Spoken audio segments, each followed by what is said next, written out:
don't know if you knew this. I'm Asian. We're not known for being very emotional, growing up with a lot of feelings. Sorry, I just need a sec. I know, exactly. I know. It's a shocker. I'm still reeling from that revelation. In our culture, we don't really touch. Like, I wasn't hugged a lot. Like in Asian culture, you kind of don't. That's the whole thing. It's just don't hug each other. I mean, welcome to the Actor's Guide to the End of the World podcast, where we talk about acting in Hollywood in a way people understand. I'm your host, Econ Song, and this is Rían. We also talk about acting in a real sexy way. We don't. We don't at all. We might test that out. Make it seem really alluring. Listen to us wherever you find your podcast at Actors Guide Podcast. We have video on YouTube and Substack. We have new episodes every Monday. Make sure you follow us on all social media at Actors Guide Podcast. Yeah, we're talking MySpace. We're talking Friendster. We're talking Bebo. Get on them all. God, I got to see this Bebo thing. Dude, you would have loved Bebo. For those old enough and in the right region of the world, Bebo was incredible. I can't even describe how cool it was. Like, it was our first form of social media. You could give someone your love for the day. That was a thing that you could give, but only one person. You could have like a video box on your page, on your homepage. You could do all this. I don't know. It was cool. You could have your top friends. So people would, like, that was a big thing, like your top. Oh, I remember friends. That was MySpace did something similar. Did to that, they? right? Yeah. Yeah. I'm sure a lot of it was ripped from MySpace, but it was definitely the best form of social media that has existed, I think, so far. Well, a lot of people are missing the days of Instagram where you could just casually post a photo, and we know that's not going to be welcomed by the algorithm. So, yeah, it's just not those days, not those days anymore. Those days are gone. On the show for today, Actors Access, the popular actors site, has changed their terms of service. Who hasn't these days? And it puts all of us actors in a sticky situation. We also talk about holding on to your status and power as an actor in an industry where that does not necessarily come naturally. Also, how 30% of kids chose YouTuber as their number one profession. Good times. And our sponsor for today's show, Indestructible Trailer. Take care of your actors without needing to worry about taking care of your trailer. These trailers are put to the test and are built to last, no matter who's on the call sheet. Little Tara, who just got her own Disney show. A A-list starlet who needs room for their entourage. A reality show star with their family of raccoons. Indestructible Trailer has got you covered. And now comes with a bidet. For the raccoons. So I do need to talk about this Actors Access thing. So there's a kicker to this story, and I have to be very delicate of how I put this. Actors Access, they recently changed their terms of service. Yeah, let's give this some context just for people who don't know, like my dad who listens to this podcast. Hi, Dad. So basically, as a brief overview, in order to submit for auditions, there are a couple of casting websites which you need to be a member of and need to go through, because there is literally no other way to do this. There's a monopoly on it. There is a monopoly. So there's a couple, and there's a few of them, but a lot of the casting websites are owned by one company. Now, Actors Access and Casting Networks are two separate companies. Casting Networks is owned by a company called, I think, Talent Services, Inc., and they own, I think, 5 casting websites, including Spotlight in the UK. So basically, you pay to be on these websites. They host your headshots, some video, but essentially the same thing. You have to pay to be on these websites in order to submit for jobs to get work. So it is, in essence, a pay-to-play system. I heard what the issue was with the change in the terms of service and put in a clause saying that if you opt in, you are not allowed to participate in a class action lawsuit. You are not allowed to sue them in a class action lawsuit. Now, this sounds innocuous because most companies do this. It's pretty standard for a lot of tech companies. It just so happens that it triggered me because I'm aware that Actors Access and Casting Frontier, Breakdown Talent Systems. Casting Networks. Yeah, Casting Networks. They have an active class action lawsuit against them from last year. Yep. So it's just the timing of it.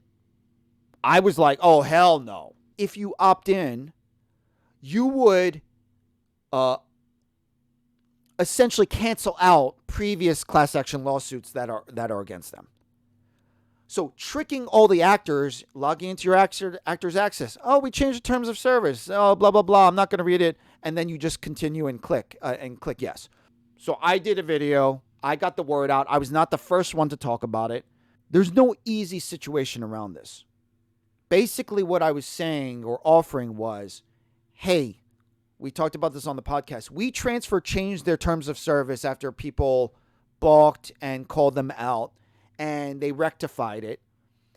This is an opportunity. We share the word, and they realize, hey, we're not okay with this, and maybe they will change the terms of service. There's no easy way around this. I was suggesting if you have an audition, use email or WeTransfer, talk to your agent. This is more work for the agent's manager. I don't think that they would love it. This is not a great situation to avoid you and I not logging into Actors Access.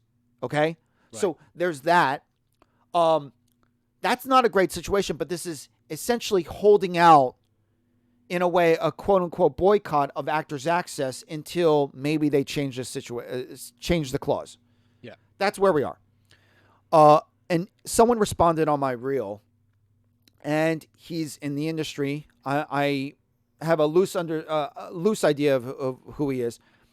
He makes a point. He goes, you know that all the companies have this in their clause. They were advised by their legal counsel to put this in. That's all it is, nothing more. And I try not to be a complete asshole, and I say, that's fair. The difference. Oh, he mentioned TikTok, because TikTok has stuff like that. A lot of apps, a lot of platforms have that. And I go, the difference is TikTok is a free app, and Actors Access is a service that essentially has had a monopoly on our industry that we've been fighting for years. Also, just because every company or a lot of companies have it doesn't make it right. And doesn't mean that we can't do something about it. And also, this one clause is violating the one opportunity, or the one way that we can actually do something about it is class action. Right. That's the difference. And it should be noted as well that the cost of these casting websites typically falls on actors. Casting directors don't pay for the use of these sites, as far as I know. True? Is that correct? I think so. Oh, maybe that's why I got confused. Agents do have to pay, but casting directors don't. Yes. Okay. Well, that kind of makes more sense. The burden obviously should be on the studios, yet somehow all the actors are always getting the footing the bill. Yeah.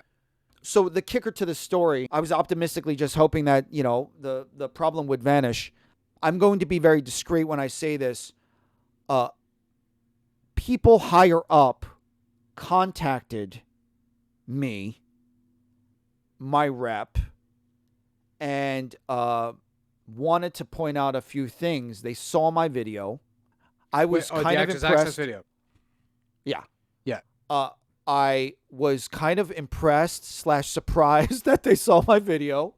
I'm not going to say too much here, but they expressed their point, saying that this is fairly standard of, being advised by your counsel. Mm-hmm. And I have an opportunity to send them a message. And I'm not joking around when I say that. I have an opportunity to kind of share my side of it. Well, is there a world in which you just respond with, I know you are, but what am I? We'll see. If I can't think of anything better. Yeah. Takes one to know one. The one thing I will say is this. If you're a new actor, and, well, I don't want to say you're new. If you're an actor who's actively submitting on Actors Access, submitting yourself, and maybe don't have a rep, you're in a really tough position. You probably clicked yes on the thing. No one blames you. It's a crappy situation. There's no real way around it. You and I are not actively on Actors Access all the time, so we kind of can skate by. But I just want to say this is a crappy situation. So, we're just trying to find our way out of it. And before we leave this, anyway, I will say, just like, that obviously there needs to be a platform by which you can submit auditions. I understand that, it may there is a cost to that, to hosting and everything else. I think it's just unfairly weighted against actors, where we bear the cost of all of that stuff, where they're not charging studios for the use of these websites. They're not charging apparently casting directors. So it just seems like it's very unfairly weighted on the part of the industry that has in some ways the least power, that has to use these things in order to get work. And if you're not charging anyone else, that just feels unfair. I think that's a great point. That's at the heart of like the sort of unfair way that this is skewed. Yeah, the burden should be on the studios, or at least try to make it easier on us, and it's not. And then actors don't know where to direct their anger and frustration, and yeah, here we are. We're still in the same situation, right? And in an industry that's often hard to make a living in, there are a lot of costs involved with just staying in the game. And like I say, I've chosen to be in this industry. I understand that it is not necessarily fair, and that these things exist. It's just the more of them there are, the more difficult it is to maintain and have, like, we've talked about this before, but like the sort of middle class actor who makes enough money to have a life and support themselves and a family, if that's their situation, with acting. And that's ever increasingly hard to do, I think. And there are a lot of things like the cost of all of these considerations go into that. So I think just more fairness would be, or just spreading of some of the burden would be exactly really helpful. Actually, this is helpful. This is the core of it right here. My reps were very kind and said I wasn't in trouble, but it does make me think. It does make me consider what I share on social media now. It's funny, isn't it? Getting in trouble is like a big fear of mine, like a vague fear that sits in the back of my. Oh, I don't want to get in trouble. I don't want to piss anyone off. I don't want to get in trouble. It's a funny one. Like, in trouble with who? Like being kicked out of. There's so many actors I know. Oh yeah, I think actors are in general are coming from a place of fear and powerlessness. Yeah. Where do you think that comes from? I don't want to get in trouble. I don't know. I think it's just maybe the way it's sort of set up. It's the way maybe it's the way the industry feels when you come into it. Like there's a sort of there's a hierarchy almost. This is a great segue. So we're moving on from Actors Access. We're going to do a little recap or a little after party talk about our recent guests, Patrick Massett and also Kevin Walsh. We did back-to-back episodes with two guests. They were a lot of fun. It was an insight into, well, Patrick specifically. We got a real insight into what Hollywood used to be like. Yeah. And there was a kind of outside, like Patrick had great stories about, but against all odds, getting scripts out there, getting pitches, and selling scripts early on in their career. There was a renegade mentality, but it not at all did I feel like Patrick felt powerless or against the machine or bottom of the totem pole. I still feel like there are some actors that I know that don't feel low status, people pleasing, afraid, and then there's some actors that do. And this is not about whether they're famous or not, but I just think there's an interesting shift where it's easy for an actor to be pigeonholed low status, yet personally for me, maybe that's my problem. Maybe that's my problem. I don't personally feel afraid all the time, afraid that I'm going to lose a job, afraid even in our little Actors Access situation, I did not really feel that scared. But my point is where do people fall in line? Because I feel like that's been handed over to us from an old, slowly dying version of Hollywood that, I don't know, for some reason it just trickled down to all the actors and actors feel low status. Yeah, and I think you make a few really good points there. And talking about Patrick and the sort of golden age of Hollywood, his experience of it was gave us a sort of a window into like the sort of cool seat of the pants, things are getting made. it was a really cool snapshot. However, the industry was far from perfect in those days. You know what I mean? There was a lot of inequality in, there was discrimination. There was all of these other things going on. So it was the golden era for some people, but not for others. Um, but what you're talking about, the status thing is great, because I think some of, like, I don't feel low status either, but I think some of that has come with age and experience. I think when you're starting out, when you're new, it's much easier to feel kind of overwhelmed by it. But I think the trick is to, like, find that high status and that sense of self-worth and self-esteem um, in an industry that doesn't promote it necessarily. It's the trick is to find it for yourself somehow. And I'm not claiming to have any answers there at all, but the actors that I see do well tend to have that, and whether it comes from like a full life, or it's just how they are in the world, or their own self-belief, they are the actors, the most successful actors I know seem to have that kind of status, whether it's acquired or natural. And I think the trick is to try and find that as best you can. Some of it is creating your own work. I see that in people who, like, we had this talk in a class the other day, where one of the actors was talking about, he goes, well, I don't really feel, we were talking about, the state of the industry and where we're at right now. And a lot of people have a very bleak outlook on that. But his take on it, which I thought was kind of cool, was he's like, well, I've never felt welcomed by the industry.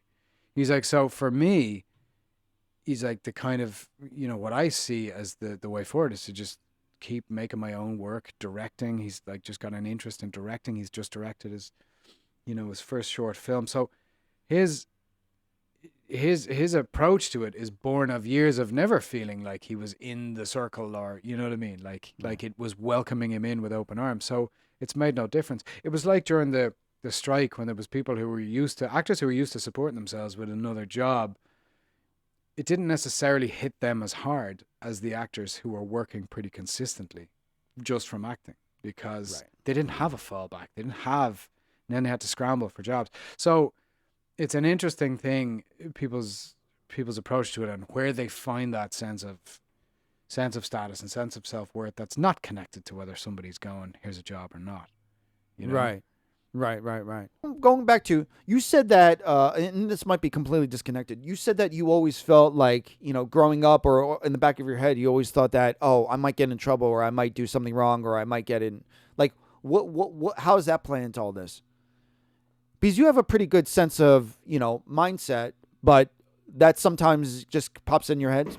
Yeah, it's just something I have to contend with, and I think it's a sort of I don't know if it's an anxiety thing, but it's just for no reason at all, at times, my brain will tell me everybody's mad at you and it's all your fault. You know what I mean? It's just things like that, like, oh no, I've pissed everybody off somehow. You know what I mean? And I think that's just part of the daily sort of mental stuff that I deal with sometimes. No, it doesn't cripple me. You know what I mean? It doesn't Right. affect my life. I think in the past, at times, it was more impactful on my sort of general overall mental health. But I can slip back in there if I'm not careful. You know what I mean? Right. I'm like, oh no, I've pissed everyone off. And I have heard some people. I've heard people have those feelings every so often. That makes sense. But I generally walk around the world pretty confident. You know what I mean? I'm good at talking to people. I like people. I enjoy that. Yeah, you're comfortable. You're fairly comfortable in your own skin. Going back to this idea and going back to our recent conversations, that's what was so striking to me, because obviously completely different worlds of Kevin Walsh and Patrick Massett. They were both great conversations, just completely different worlds, right? But in those, it was kind of, for me, it was kind of a snapshot of being in the entertainment industry. I won't even necessarily say Hollywood, but being in the entertainment industry. Kevin Walsh was a perfect example of, he's been around, he's lived a couple lives, a former footballer, former football player. I love how you've player. adopted the phrase footballers. I know exactly. It sounds It's like this is the proper way to say it. Yeah. I'm learning here. You've really So dived for in soccer and for the embraced Americans. it. I appreciate that. Yeah, exactly. That feels like the coolest way to say it. To my It definitely opinion, is because it doesn't apply here. You can't say an NFL player is a footballer. Exactly. They're like a football player. Exactly.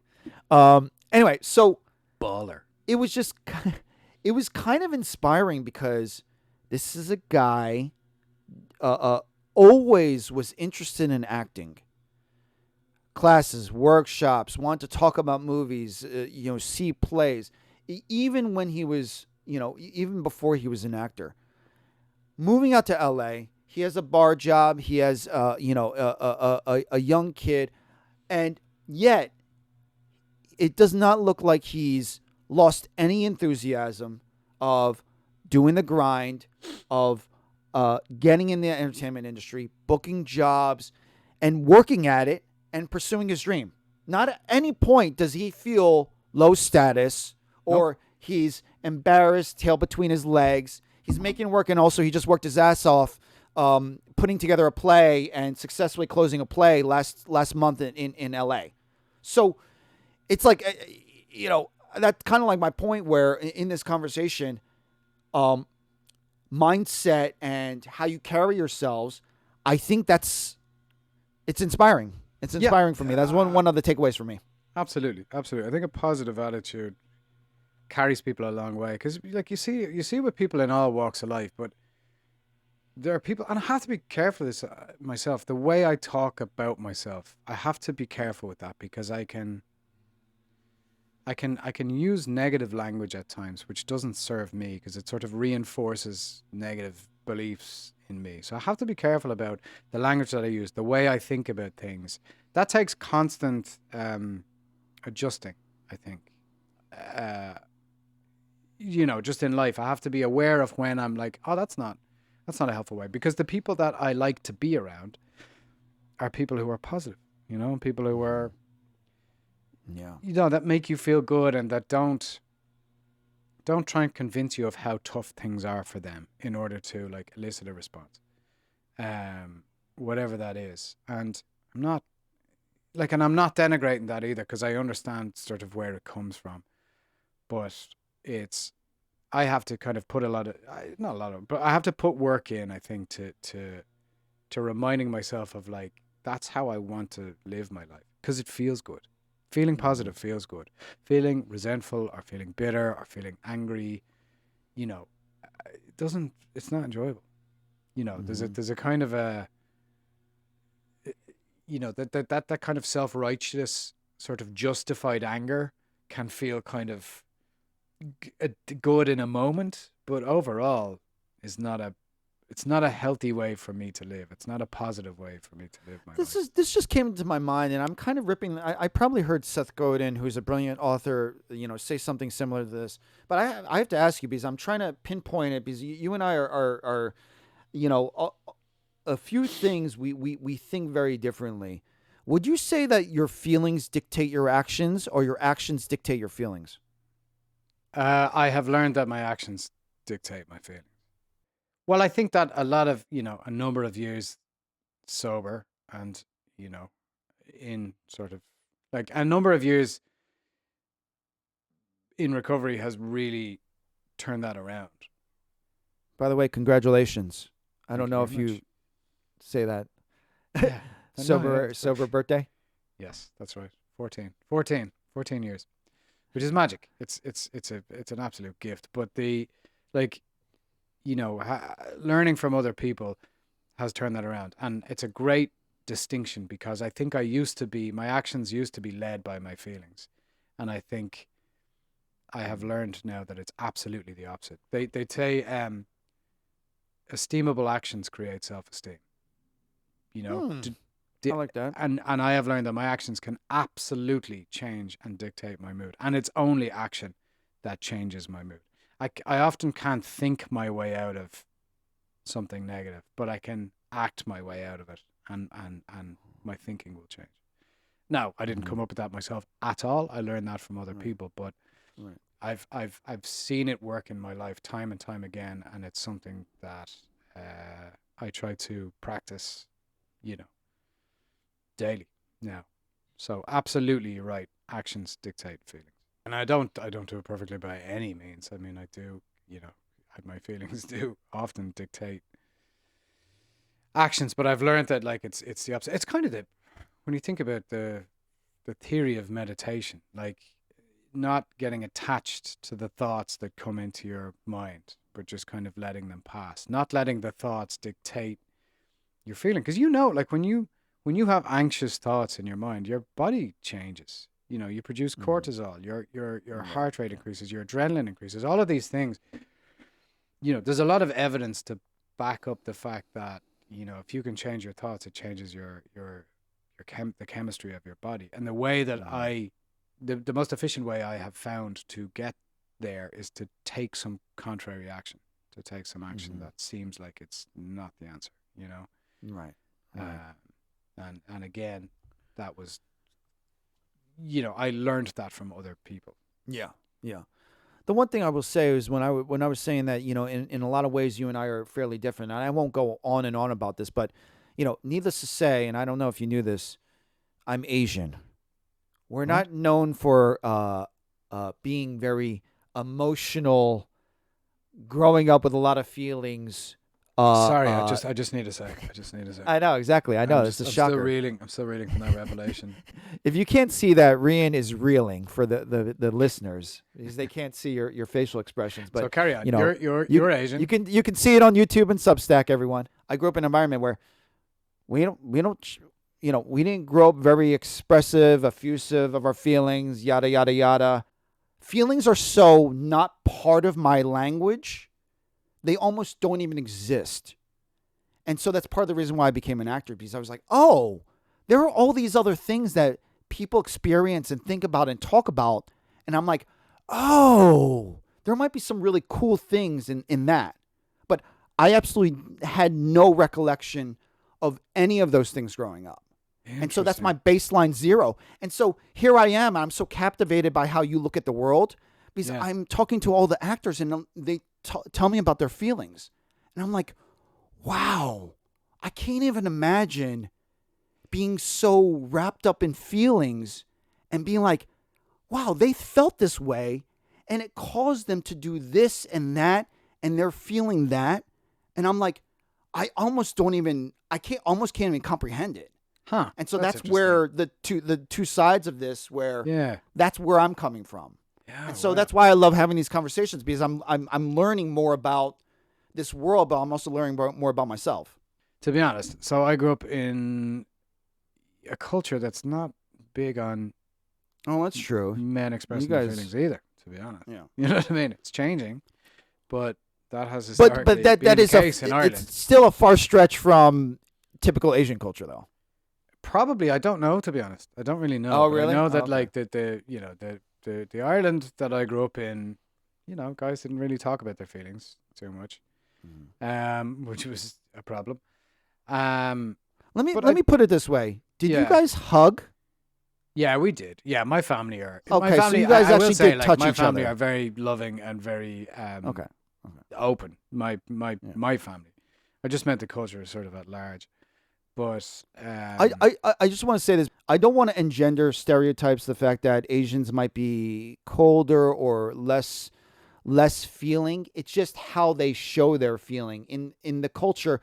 My parents loved me tons, and I've come to grips with that as I grown older. It wasn't always roses growing up, but it just so happens in our culture we don't really touch.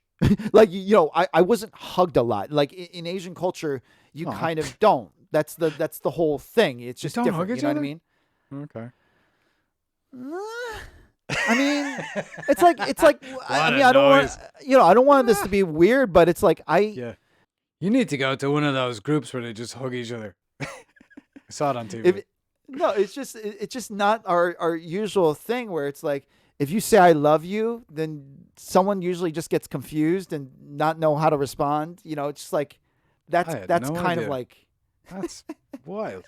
And I'm not saying that all Asian people are like that. It's just, of course, right. It's just show love in different ways. I'm not knocking it at all. I'm just saying that this is a different language. How is it shown then? What's the mechanism? What's the This is really a therapy session at this point. strong I handshake? would guess.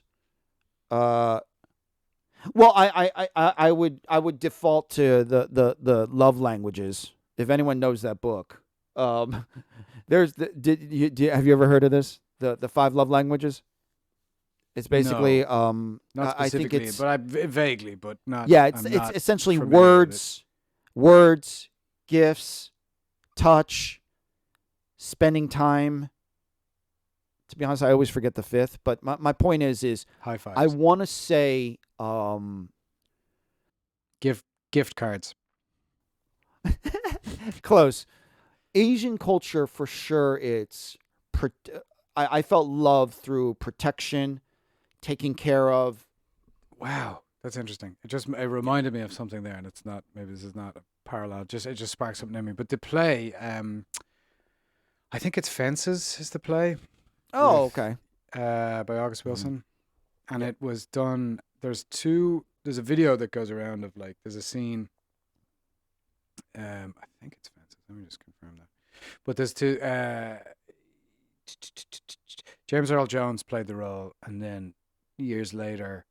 Oh, well, Denzel did the movie. Sorry, that's right, yeah. But he did the play as well. Oh, yeah, and he did. brought it- Yeah, that's right. He did the play. Yeah, so James Earl Jones played the role, and then Denzel Washington played the role years later. That's But it's a right, and then he did scene the where movie. the kid talks about, don't you like me?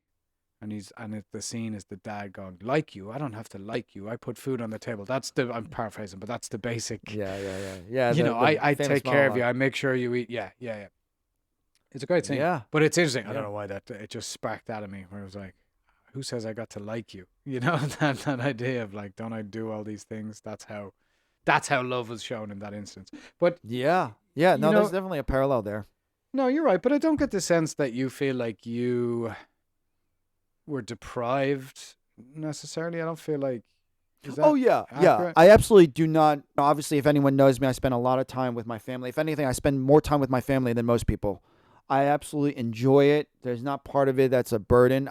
We have a great relationship. And Yeah. absolutely no point do I ever feel deprived that was missing. No, I don't get the sense that you do. I'm very fortunate. I mean, both of us have great families. I forget that sometimes as well because I know that I hear people talk about I went home to wherever they're from or to see family, and they say it like it's a chore almost. Sometimes some people go like I spent 4 days with my family, so I couldn't wait to get out of there. Never in my life has a trip to Ireland been long enough for me. It is always too short, and I was just home for 6 months, and that was too short. I miss it all the time. Yeah. So every time I leave, it's heart wrenching. Every time I've left Ireland, and no trip has ever been long enough. So I had other things to bring out today. I had a super fun thing that we're probably gonna have to push to next week. What a teaser, guys! Tune in next week for the super fun thing that Ekan's talking about. I know I had a lot of fun things planned, but I don't know if you're aware of this. The survey of when they ask the kids of what they want to be when they grow up.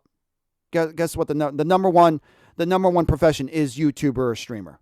According to the study, out of 12 to 15-year-olds polled, 30% of them wanted to be YouTubers or streamers. My point is this is the world that we live in, and I don't hate it that everyone wants to be a YouTuber and streamer. These are the options that we gave them. These are the options that are the most efficient because if you play your cards right, you're going to meet Barack Obama and you're going to sell ads on BetterHelp and AG1 and you're going to achieve all your dreams on YouTube and express your desires. And meanwhile, most of the majors that are being studied in college, those jobs are not going to exist in 5 years. So, starting the conversation now with Patrick Massett and Kevin Walsh, and this is what Hollywood is and this is what Hollywood used to, I've made this revelation this past month where Hollywood is completely changed. YouTube is the number one streamed platform by a mile.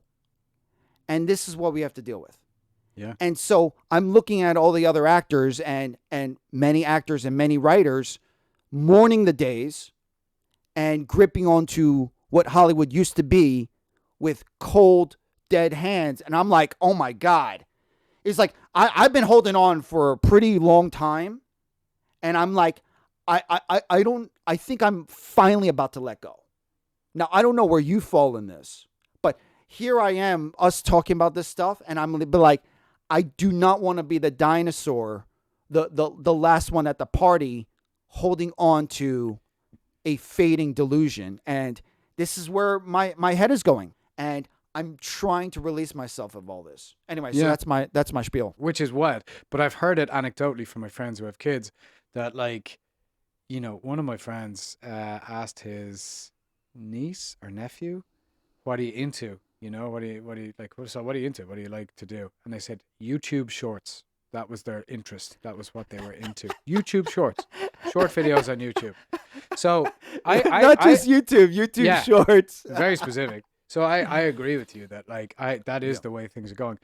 I think it boils down to the fact that, like, this career has never and will never look like I think it's going to look. Even if it's whatever I think it is, I'm always 100% wrong because I can never predict how it's going to look. It is an unpredictable career. And even when I think something's going to go one way, the reality of it is always something different.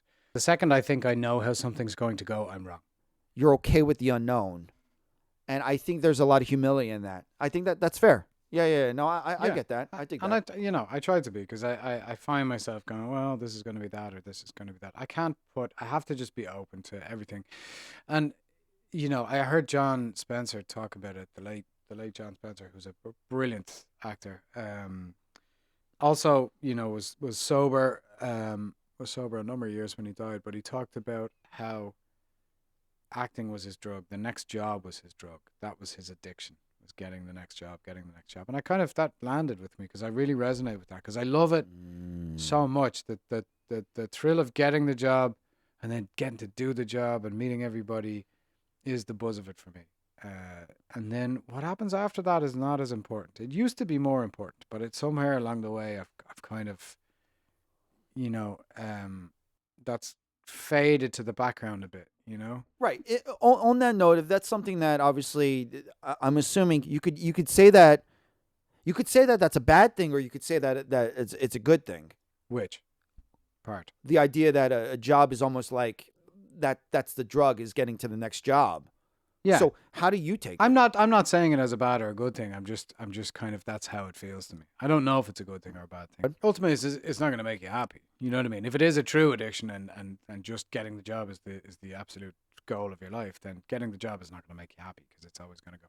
But I think there is a certain aspect of it, you know, for me. There is a certain aspect of that for me over my life, because ultimately no career is ever going to make you happy.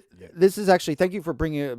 That's actually also a way of where we're going with this. The whole bringing up the whole YouTube streamer thing. If this is the new Hollywood, in a way, that's a great opportunity for a lot of people because it's eliminating gatekeepers.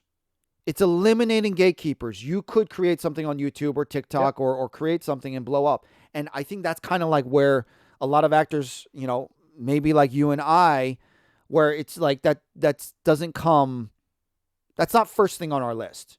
Yeah. And I think that what I'm getting at is the industry took a huge hit. How do you get your power back? And what happens? Because what happens when there's no studios to get jobs from, or shows or films? Now, here's the thing. Obviously, we know that the studios are not going to disappear. But on that note, if there are fewer jobs, fewer actors who get that buzz, and then what next? Obviously, this is getting dark, but let me just say what the next segment was, because I got to end on a happier note. So we were supposed to talk about the New York Times top 100 list. Yeah. So my whole big plan. Spoiler alert: we didn't make the list this year. Yeah. So New York Times put out the top 100 films of the 21st century. And they put this out maybe a month ago. It's really interesting.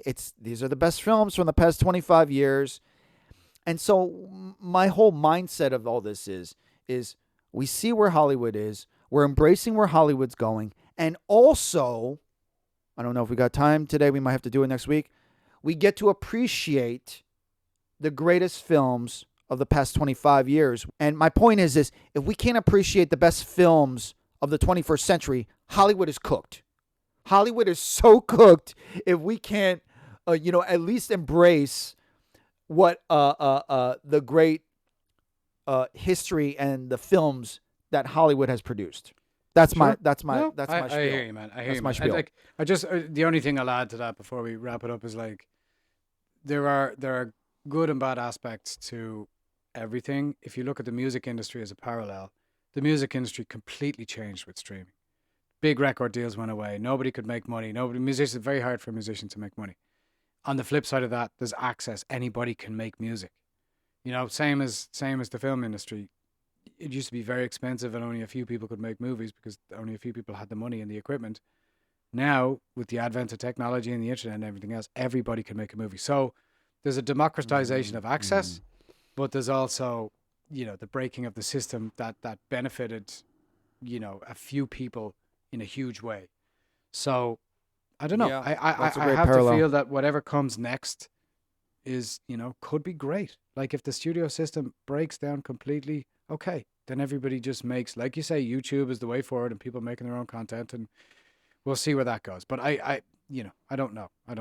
All I know is what I can control, and that's to get as good at this as I can and try and make stuff with people that I like and take it from there and not try and predict the future. Yeah. Because I'm 100% wrong every time.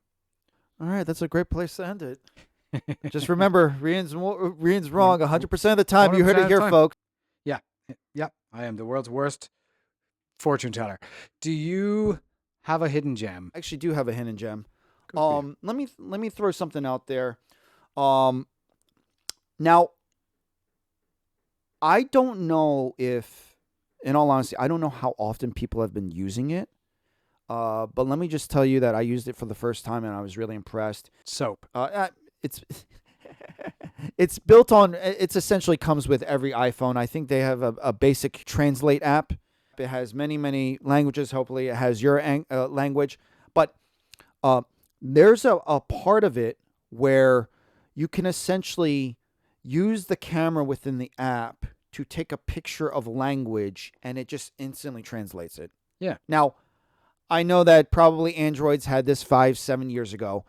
This is like the basic iPhone app where I'm talking about, like, my mom is writing messy Chinese, like quick, casual handwriting Chinese, and they translated it really well. And I'm like, oh my God, this is, when we're talking about reading Chinese, I'm like, yeah, that's pretty good. Anyway, so I mean, I don't know if a bunch of people have already been using this, but I was pretty blown away by how easy it was to use. So that's my hidden gem. Nice. Yeah. I like it. My hidden gem for this week is by no means hidden, but it is a gem. I'm going to add to the visibility of it because it's pretty visible as it is. But the Rainmaker TV show comes out next Friday. Actually, it'll be coming out if you're listening to this on a Monday, it'll be coming out the same week, Friday the 15th. Nice. There you go. Friday the 15th of August on USA Network, and then a week later streaming on Peacock. It is a Peacock has it. adaptation of a John Grisham novel. There was a movie, The Rainmaker, with Matt Damon years ago. This is the TV series version of it. It's got a great cast, of which I am a grateful member. Yeah. And had a blast shooting it. But yeah, it's got really good people involved. I think it's going to be really cool. Well, tell some of the cast. John Slattery, great actor. PJ Byrne, fantastic. Lana Parrilla. Parrilla? Yeah, Parrilla? great cast. Parrilla. A wonderful actor at the helm, and a British actor called Milo Callahan, who's excellent, and Madison Eisman, who plays his girlfriend, who's a fantastic actor as well. So yeah, really great people involved. Helmed by Michael Seitzman and directed by a number of people, including Russell Lee Fine, who's a brilliant cinematographer and worked on seasons 4 and 5 of The Wire. Wow. Nice. There you go. you go. That's a worthy hidden gem. Absolutely. This is the big week. So yeah, there you go. The Rainmaker. Give it a watch. Love that. So that's the show. Hope you enjoyed it. Leave us a review, a like if you get a chance, if you enjoyed it, and see you next week. See you next week, guys.